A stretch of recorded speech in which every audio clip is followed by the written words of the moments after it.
Okay, calm down. Brian Frederick says John Bolton finally admitting his role in coups, which I think is a great segue to this next clip that we're going to look at with one of our favorites, one of our faves, John Bolton. Nothing Donald Trump did after the election in connection with the lie about the election fraud, none of it is defensible. None of it is defensible. It's also a mistake, as some people have said, including on the committee, the commentators, that somehow this was a carefully planned coup d'etat aimed at the Constitution. That's not the way Donald Trump does things. It's rambling from one half-vast idea to another, one plan that falls through and another comes up. That's what he was doing. As I say, none of it defensible. But you have to understand the nature of what the problem of Donald Trump is. He's, to use a Star Wars metaphor, a disturbance in the force. And it's not an attack on our democracy. It's Donald Trump looking out for Donald Trump. It's a once-in-a-lifetime occurrence. I don't know that I agree with you. To be fair, with all due respect, one doesn't have to be brilliant to attempt a coup. I disagree with that. As somebody who has helped plan coup d'etat, not here, but other places, it takes a lot of work, and that's not what he did. It was just stumbling around from one idea to another. Ultimately, he did unleash the rioters at the Capitol. As to that, there's no doubt.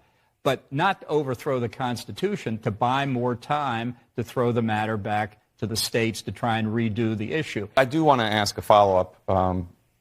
When we were talking about what is capable, what you need to do to be able to plan a coup, and you cited your expertise having planned coups. I'm not going to get into the specifics, but successful coups? Well, I wrote about Venezuela in the book, and it turned out not to be successful. Not that we had all that much to do with it, but I saw what it took for an opposition to try and overturn an illegally elected president, and they failed. The notion that Donald Trump was half as competent as the Venezuelan opposition is laughable.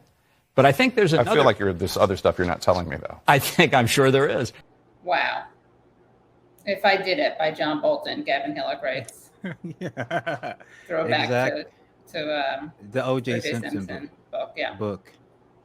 Yeah, man, he just straight up, and it's just because he says it because he's like so arrogant. He's he's like, no, you don't understand. Like, Trump isn't smart enough to do a coup without me there. Like, be clear. Let me be clear about that. If he were doing a coup, he wouldn't needed me, which is of course a fair point, because the only thing we're seeing from I don't know how much you've been covering the 1/6 thing, but I still am waiting for like the smoking gun. I think the last update I heard was that somehow Trump had leaped from the backseat of the giant stretch. Yeah. Like, is it a Suburban Expedition? I don't know. I think it was maybe a stretch expedition or something, and was trying to grab the steering wheel, and this was the coup. I'm like, that. Even as botched as U.S. coups generally are, they're never that botched. Like, if you can't even get your driver to drive you to the right place, you're not doing a coup. You're not. Yeah. That's not a coup. That's not what a coup is.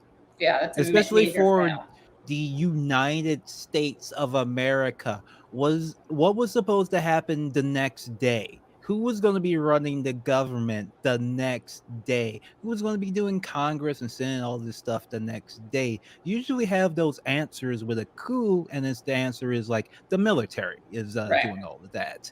And they're keeping everybody alive at gunpoint. I don't think Trump, the squad that Trump assembled, really could have held the U.S. government in its grasp for very long. Right. Especially without Bolton there doing the planning. I mean, although he wasn't even successful in Venezuela, but to be fair, it sounded like they kind of phoned it in.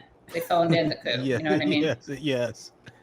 They're not like even our best are not that great at doing coups. So, and it would it's just absolutely is strange how much time has been spent on this idea that the United States was taken over that easily. Like, if it were that easy, someone else would have already done it before Trump.